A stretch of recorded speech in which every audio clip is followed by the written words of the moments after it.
sure to cook. Today we're going to be doing meatball subs. We're going to do everything homemade.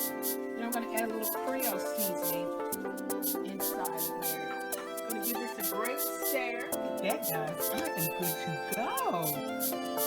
I hear you. Yes. Oh my God, that is wonderful. So that was about 4 to 5. Come back. Bye.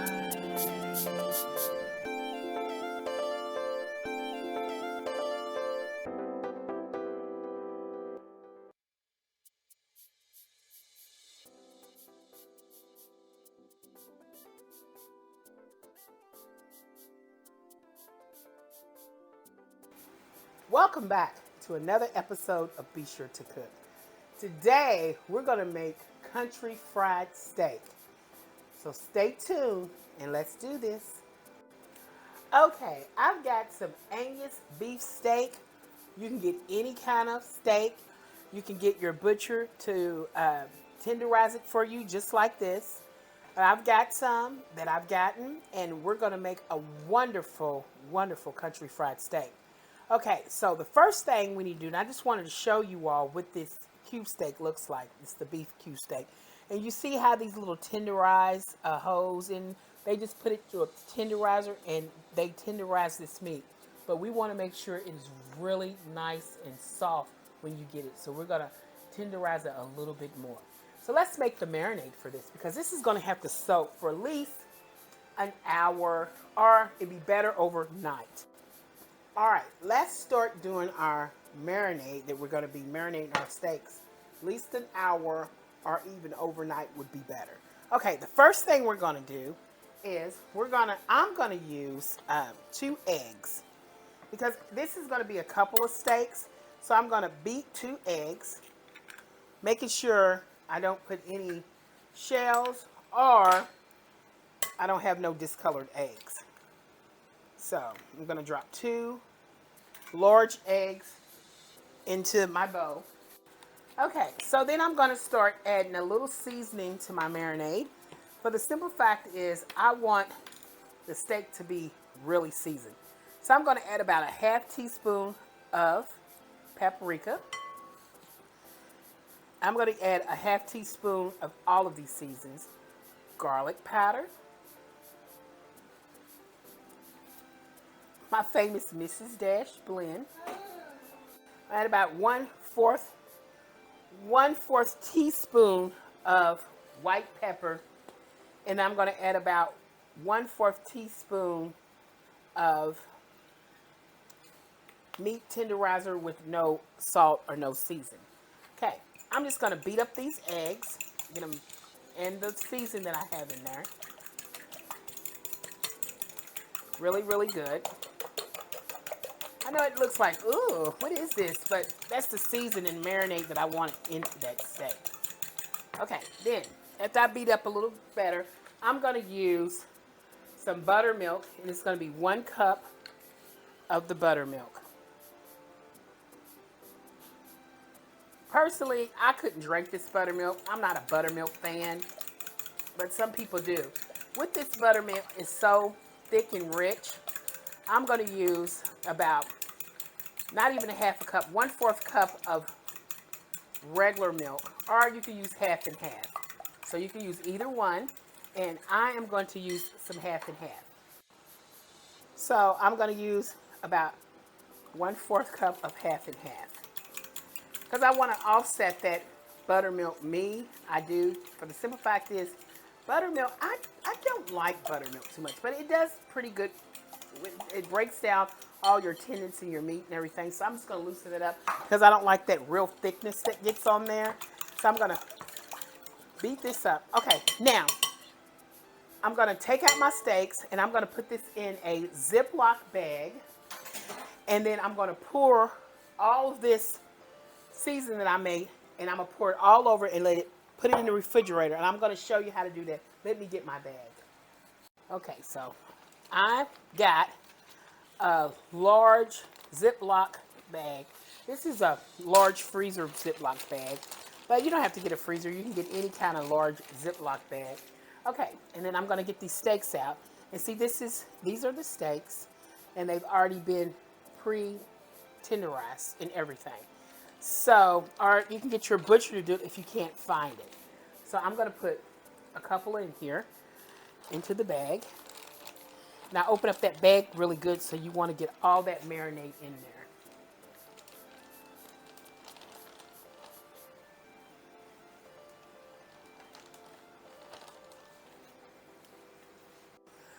Okay, once I had all these steaks put in there, I'm doing 4 steaks, and they're big, and they're like giant size. Look at that. So I'm gonna do 4, and what I did is I didn't lay them all stacked up. So what I did is I put one on the bottom, one here on this side, and one going across here. I want all that marinade to get there. Okay, I'm gonna pull the marinade, but I got steak all over my hands. I don't want to get it all over the bag and contaminate anything. So let me wash up. Okay, I'm back after washing my hands, and now I've got the marinade, and I've got a spatula to make sure I spread this around really good, making sure that all of my seasonings are mixed up really well. This is my batter. Well, it's not a batter. This is my season mix, and I'm going to take this in here because I'm going to lift these steaks up. Oops. I'm going to open this, put this over here, and I'm going to start pouring all of this, hopefully, into my bag. All right. Getting all that seasoned. I'm going to scrape this out. Okay. And I want that to all get in here and marinate. There we go. Okay, so I got that all together, and I'm just gonna like try to get these steaks to get between the steaks. That's why I set it like that, hoping that all that I get inside on all sides of the steak. Okay, I'm kind of moving it around. Now I'm gonna take it, I'm gonna lay it like this, so, and then I'm going to zip it up my bag now. Taking all that, trying to take all that air out. Now that I've got that, I'm just going to kind of like move these steaks around in this bag. I want every little steak to get all types of seasoning on there. I want it to be smothered into that sauce. So now that I did that, I'm going to lay that out. And I'm going to stick this in the fridge. You need to keep it in there once again for an hour or at least 24 hours. Then we're going to be breading and frying these babies up. So let's take a break. Okay, guys. So I have my steak that we done marinated. It has been in there for over an hour. So I leave it in there now, and I'm taking it out and just letting that warm up just a little bit. Still letting it cold, but just letting it get a little room temperature. But we still want it to be cold. We don't want it to be exactly room temperature. Just put it out before I get ready to cook. But here's my flour mix, and we're going to go over some of the seasons that's in this flour mix. So what I need to tell you about this flour mix is we use all-purpose flour. We also use some thyme, some paprika. Now, you can use any type of thyme, any type of paprika. Don't get it mixed up if I have all different types of thyme made by different people. It is fine. Any thyme, any of these seasonings will do, no matter what brand. It's all the same.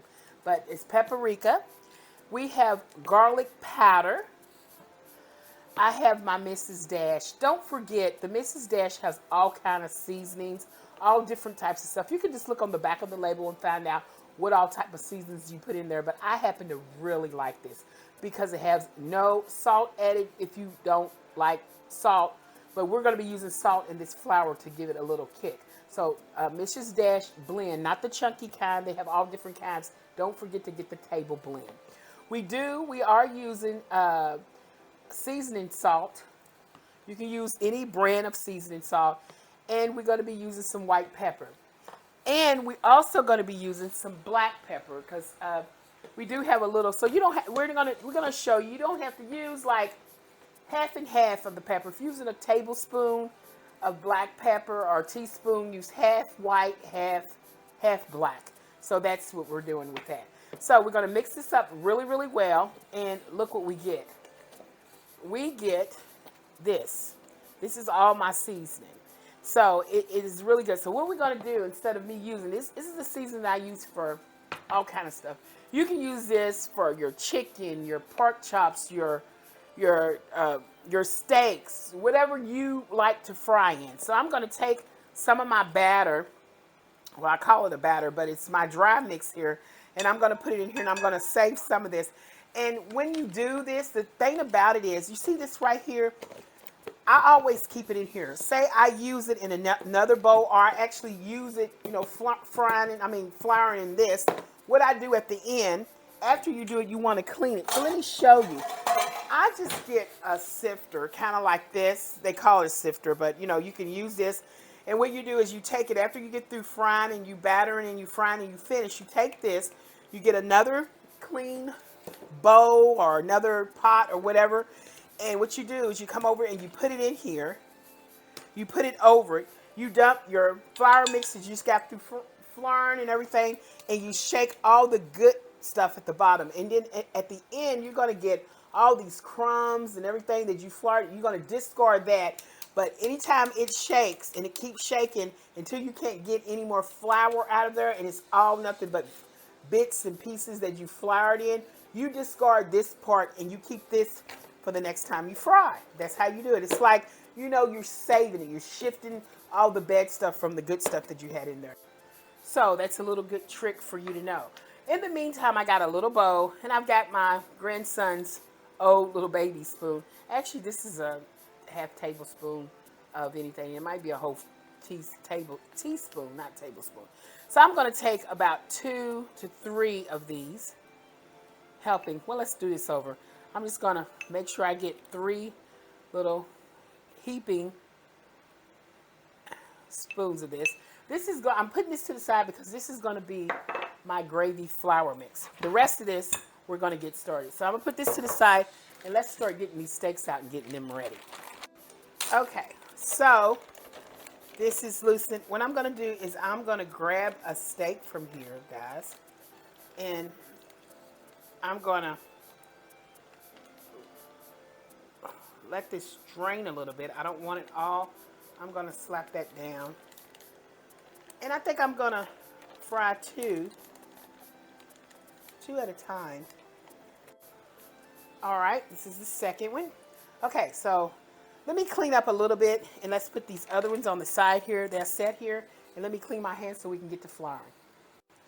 Okay, so over here, here's the steak. I'm going to put it in my flour mix, and I'm going to shake it. I always get another spoon to lift it up so I can get this breaded so I won't have my hands all nasty. Okay, so what I did is I'm just going, because I wanted to get it nice and breaded. So I just take on the side, I just take my flour and do this while I can press down in my steak. I'm going to lift it up, do that again. Get this nice and breaded. Okay, after I had floured that, I just don't want to get the flour. Okay, so what I'm going to do here, I don't want to break my bowl. You got to use your hands, guys. What you're going to do is you're going to shake this off really well. And then that mix, I'm going to stick it back into the mix, like so. One more time, I pour this mix into a bowl. And I'm going to drain this mix again. And I'm going to let it drain as much as I can. I'm going to put it back in this flour mix. Okay, after this is drained a little bit, I'm going to go ahead and put it back into my flour mix. And I'm going to repeat the same process as I did earlier. Patting this down. And then flipping this again. Then I'm going to sit this on. Got to get your hands in here. I'm just going to sit this and I'm going to pat it down. Make sure you pat it right into the flour because we really want to get a nice mix on here. Okay, and they're gonna look like this. When you come out, you wanna shake the flour, and then this is what it's gonna look like.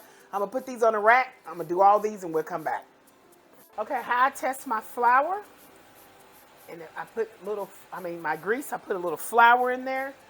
And then here we have some of the steaks. I'm gonna clean this pan. This is a big country fried steak. So I'm just gonna dip that in there. And I'm only gonna have to do one at a time. Turn it on a medium high, because you don't wanna burn it, but you wanna start getting this steak together. Okay, this is so big, I would have to cook them one at a time. And I got my little rack here, as you see. Then I'm just gonna lay this down on my rack. I'm gonna get the next one in. Then I got my oven heated on 175 just to keep it nice and warm so these can drain. I'm gonna take it, I'm gonna put it into my oven. Okay, I'm gonna add 4 tablespoons of the oil that I cooked my steak in. It's in a nice hot pan here. Then remember that flour mix that we had? I'm gonna throw that flour mix in there. That was about 2 to 3 spoons of flour mix. Then I'm just gonna cook this flour mix. This is the same flour mix that we made with the gravy. This, regular flour mix, and I'm gonna just cook that. Perfect. Okay, I got 2.5 cups of cold milk inside what I put in there. Plus I got an enhancer in there. My enhancer is my ingredients, and I put a little enhancer, and I use a little gravy pack also in there. And it is a country gravy pack with my own stuff. Sometimes I like to mix and get different flavors, and this is my different flavor. So get your best, your favorite kind of enhancer, what I call enhancer, gravy mix, white gravy mix, and put your own seasonings with your own gravy mix, with their gravy mix or whoever's gravy mix you like. And then you just put this together and let this all cook and come to a nice boil and make you some great gravy. Okay, so just like you want to smooth everything down. You don't want to get any clumps in here. And I was using, you can use a whisk. Make sure when you use that whisk, don't be like me and realize this is a non-stick pan with a metal whisk. So if you have a plastic whisk, do that. So I had to actually switch from something that's plastic and non-stick that won't hurt my pans, which I forgot because I have metal ones too. So I'm just trying to get all the lumps and humps out of this gravy that is trying to make a lumpy gravy for me. If you keep stirring and keep mashing and put it on a low heat, it'll get up to cold. All right, guys, and here we go. Here's one of my country fried steaks. Oh, look at that. That looks delicious. And then here is that homemade gravy that we made. You can make it loose or you can make it thick. I prefer mine a little thick. And I'm just going to spread some of this gravy over this, and I like it thick. I like it thick. You can get it any way you want. Thin, thick. It is so good. It is so delicious. This is country fried steak with a white gravy, creamy country gravy over it. It is so delicious. And then you know what? To top this off, we added some mashed potatoes and some country green beans. There you go, guys. Country fried steak, mashed potatoes, and green beans if you want them, or you can have any side. You can have carrots, you can have whatever you want. Here you go. Country fried steak with homemade, great country fried gravy. Hey guys, I hope you like this show, and I hope you come back so we can make more shows and more things for you. Hey, please like, share, and subscribe to my YouTube channel. Guess what? We did this together, you and me. We did this show together. We cooked this together. I hope you come back for more shows. See you next time. Bye.